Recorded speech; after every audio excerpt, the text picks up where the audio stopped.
Hey guys, last night Satan made an appearance at the Olympics. I'm not exaggerating. This isn't hyperbole. This isn't some type of uh, some type of way to just get you to watch a video.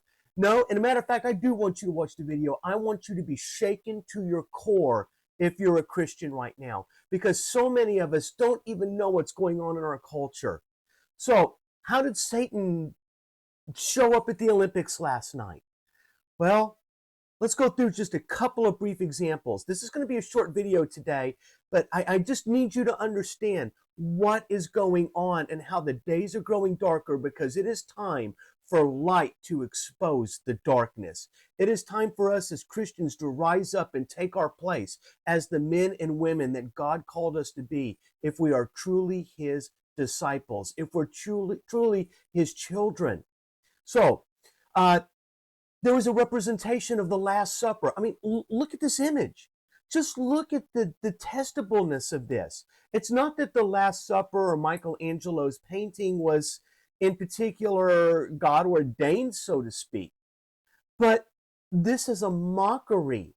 This is a mockery of the moment that Jesus declares that we are to partake of His body and His blood, because in His blood is the power. Blood has always been a representation of life. It's the source of life. It's the power of the sacrifices in the Levitical system, and Satan takes the things that God uses and he warps them and he twists them. I mean, look at this other picture of a blood spout over this building. What are people thinking? What about uh, these other pictures, these representations of death here? I mean, just look at some of these. This is unbelievable. Or Jesus even being represented as a blue gay guy. I'm not sure what that's all about. Death, the drag queen stuff, again, identity, right? The Satan through the culture is attacking our identity as made in the image of God, as made man and made woman, and his intention for purpose in his creation. If Satan can destroy and erode our identities, he can strip us of our relationships with God. Guys, we got to really start thinking about this stuff. What about the pale horse? This is Revelation 6:8, right? Revelation 6:8 specifically says, I looked and behold, a pale horse, and its rider was death, and Hades followed him, and they were given authority over a fourth of the earth. What about the golden calf? You see in this picture a band playing music, and this image, this isn't a small golden calf either. I mean, this is big. Guys, somebody knew what they were doing when they made this stuff. I can't believe for 1 second. I can't be so naive as to think that this is all just coincidence. Think about the golden calf for just a moment. The golden calf was supposed to be a representation, something to worship to a false god. When Moses was on Mount Sinai, and God gave him the law of Moses, the books of Exodus, Numbers, Leviticus, and Deuteronomy in particular.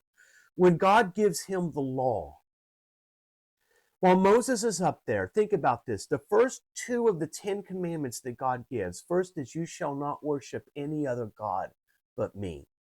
And the second commandment is, you shall make no idol for yourselves to worship. And no sooner does Moses come down from the mountain, and they've made what? They have made a golden calf. And they're worshiping the golden calf. And it drives Moses to such despair and anger that he breaks the 10 commandments. And in the anger of his sin, God tells Moses, you're not going to see the promised land. You're not, well, he doesn't say you're not going to see it. He says you're not going to enter into it. Moses, before he dies, he sees the promised land, but he dies before the nation goes into it. Folks, the days are growing darker and they're growing more evil, and the spiritual forces of wickedness are growing more empowered every single day. And we are giving them that power. We're giving them power through the entertainment that we watch, through the evil that is spread through entertainment. Um, I'm not even going to get into specifics. I just want you to think about the things that you're watching, the things that you're consuming, the things that you're putting into your mind. What about walking into Walmart or Target or wherever you shop, and you can find blatant, obvious things just to witchcraft that we don't even see anymore?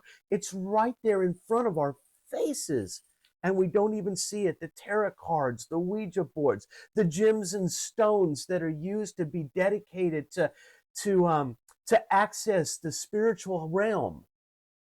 This stuff is real. And people are playing with it as if it's a game. And in doing so, they're opening themselves up to demonism. I did a video just the other day on demons and their influence on Christians and how Christians are opening themselves up to demonic forces. You can be influenced by demons